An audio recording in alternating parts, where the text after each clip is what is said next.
Hello and welcome to Karen's Piano Blog. It's so good to see you again. Today we are going to be talking about melody writing.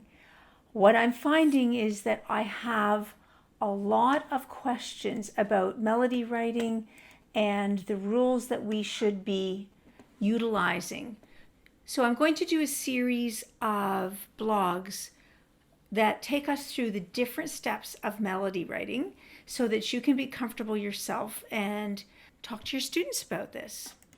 So, the first step that I say to people has nothing to do with actually looking at any music at all. I'm going to encourage you to sing with your students often and start singing at an early age and sing often. I find that students become more self-conscious as they get older, and thus if we can grab them when they're little, they are more likely to just go with us and let us sing with them. Encourage the use of the movable do solfege system. There is more than one solfege system. The reason I encourage this is it helps the ear training, it helps the theory understanding, and ultimately it helps sight singing should your student discover they've got a lovely voice that they want to develop. In the movable do system, do is always the tonic of the major key. So when we sing a major scale, it goes from do to do. In a minor, we still keep do as the tonic of the major. So that means your minor scales start on la. So the tonic is la in a minor and it's do in a major. If you would like further blogs on that, just contact me and I will be happy to do some solfege blogs. Sing familiar melodies to solfege. Christmas melodies and folk melodies provide simple yet excellent teachable moments. And it's wonderful to actually do them both with and without the music. Test yourself. Can you sing the melody to a familiar tune like London Bridge is Falling Down by memory to solfege? It is terrific for you. So step one really is sing. We understand melodies better when we feel a melody physically. So now we go to the piano and we take a simple melody that they've heard before and we learn to chord it. Yes, I know you're thinking this has nothing to do with melody writing. Actually, it has everything to do with it. What you see on the screen is either Merrily We Roll Along or Mary Had a Little Lamb. We would look at this and we'd say, let's learn to chord this using the 1, 4, and 5 chords. My website will be soon having melodies to chord available, a few simple examples, and then others via purchase.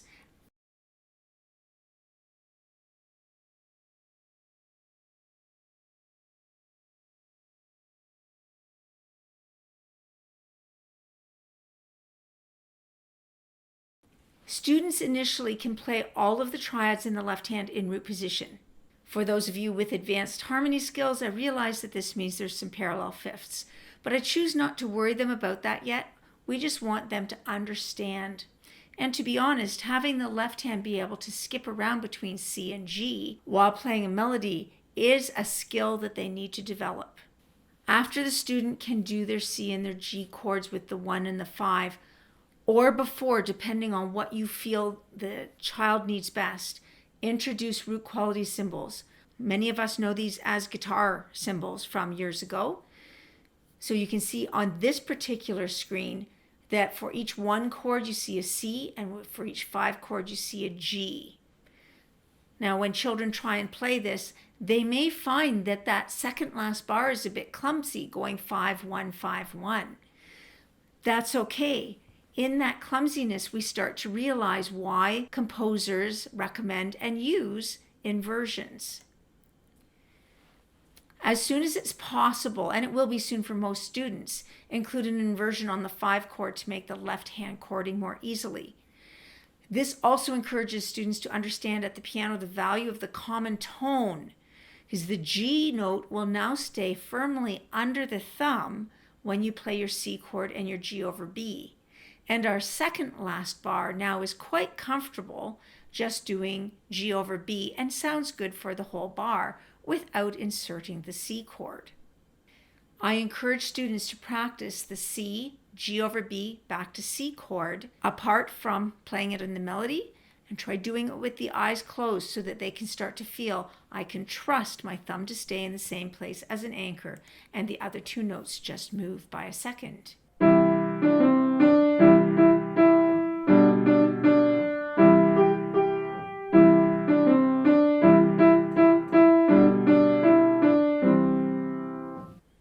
So use a familiar melody to teach passing tones and neighbor tones. Many people say, but it's not on the list of something children need to know when they're this early in melody writing. It may not be on a theory list anywhere, but it is something that I find is very handy for students. And most students who are ready to compose melodies on paper are also ready to understand this.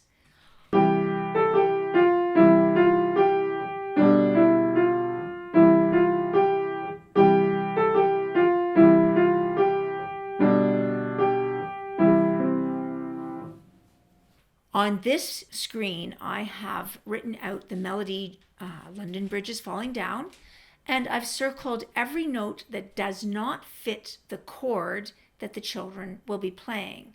So the C chord, measure 1, is C, E, G, which means I circled an A and an F. I circled an F in measure 2. When we look at these, we learn that a passing tone is a non-chord tone that fits nicely between two notes a third apart. So that would mean in measure 2, we have a passing tone. In measure 3, we have a passing tone. In measure 4, we have a passing tone. The neighbor tone is an unessential note or a non-chord tone that fits between two notes that are the exact same pitch. If we look in measure 1, the A between two G's is a neighbor tone. The F at the end of the bar, though, moves on to the next measure and is fitting between two notes a third apart, so it's a passing tone. A single bar can have a mix of passing tones and neighbor tones. These are absolutely wonderful to discover with students and to explore the fact that without something as glorious as a neighbor tone, we could not have the ornaments that we are adding as soon as the grade 5 level, and in some students we add them in even earlier age. Play the piece with the chording in the left hand. Feel how smooth it is. Listen to how smooth the unessential notes make the melody sound. So students who understand the building blocks of melodies will be better able to look at an antecedent phrase and calculate the key and chords because they have an understanding of what is a chord tone and what is a non-chord tone. Take a moment with familiar things like Christmas carols to locate unessential notes. Some of these unessential notes may not fall into the whole category of being either a passing note or a neighbor note, but you can circle them to either label them later or explore other options for unessential notes. The anticipation note is something that could be explored with Ode to Joy, a melody all children learn in the first year of their piano experience, for instance. So now let's look at a possible antecedent phrase.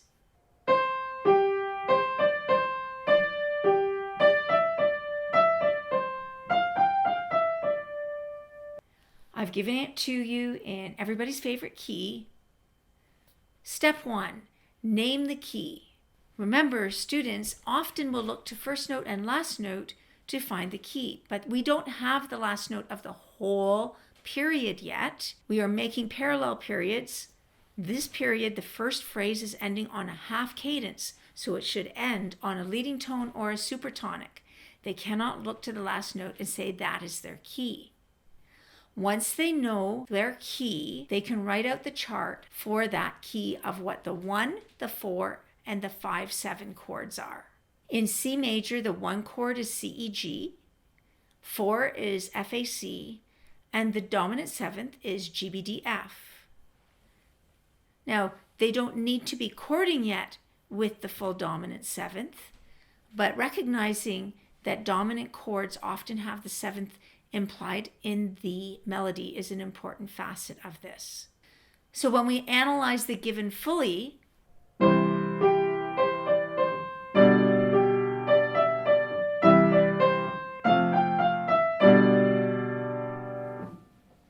we see that in measure 1, we have a neighbor tone. In measure 2, we have a neighbor tone. Measure 3, a passing tone, neighbor tone, then passing tone. And we get that by saying measure 1 is the 1 chord. The only note that does not fit C, E, G is D. Measure 2 has a G and a D. When we look at our chart, G, B, D is the 5 chord, and we circle the E as not fitting the chord. We then go to 1 and the 4 and the 5. Students will learn quickly that you can do many, many melodies with 1, 4, and 5. And indeed, many of the pop pieces that the students play use a lot of 1, 4, and 5. So things that we learn from this melody is that the antecedent phrase does indeed end on the supertonic. When we look at the non-chord tones, we have both passing tones and neighbor tones. They are off the count, so they're on the end of the beat if students count with ands. Our unessential notes always moved by step. The 8th notes were always unessential notes and always moved by step.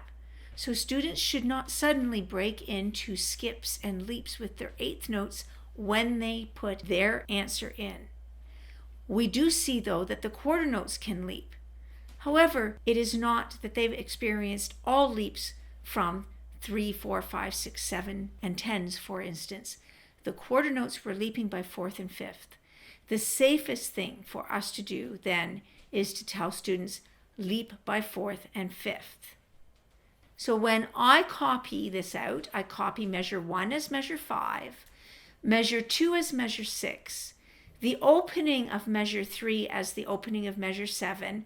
I leave the rest of measure 7 blank, and I immediately put a tonic in the last measure for an entire measure.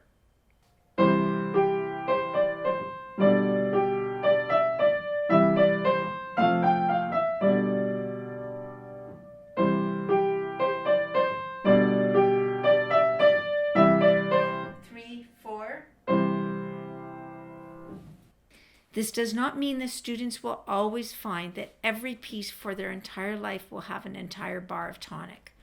What we are doing is teaching them the basics, where to start, and that's why we start with this. So when I filled in the missing notes, I added a D, C, and a B.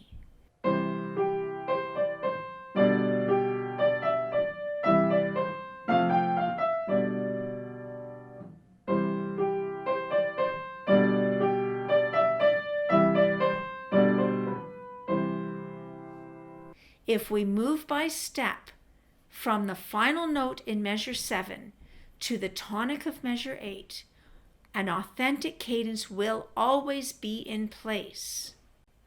Once the student has put in the missing notes, ask yourself to check out these things. If they included a passing tone or a neighbor tone, was it off the beat? If they included a leap, was it only the quarter notes and was it only a 4th or 5th? Were the notes in the last 2 counts before the tonic in measure 8 fitting the 5 chord? We must move by step to the final tonic. If they can answer yes to all of these things, this is a good response to the given to create a parallel period. Some students may be comfortable composing all of measure 3. Encourage this once they have experienced keeping a little bit more the same. Sometimes the opening of measure 3 does not lead easily to a step to the tonic at the end of measure 7. In that way, all of measure 7 may need to be changed. But always keep full 2 measures quoted at the beginning of phrase 2 to fulfill a parallel period. If there is an upbeat, and later grades, this is likely going to be happening for students. If there is an upbeat for phrase 1, phrase 2 needs to have an upbeat also. And the final chord, when we fill a full bar with tonic, if we're in 4/4 time, it will now be a dotted half note because count 4 is accommodated by the upbeat. Have students play their example. Have students chord their example. Have the students sing their example. Make melody writing part of the ear, not just part of their pencil and paper experience. Thank you for joining me today on Karen's Piano Blog. I will continue in my series of melody writing next time.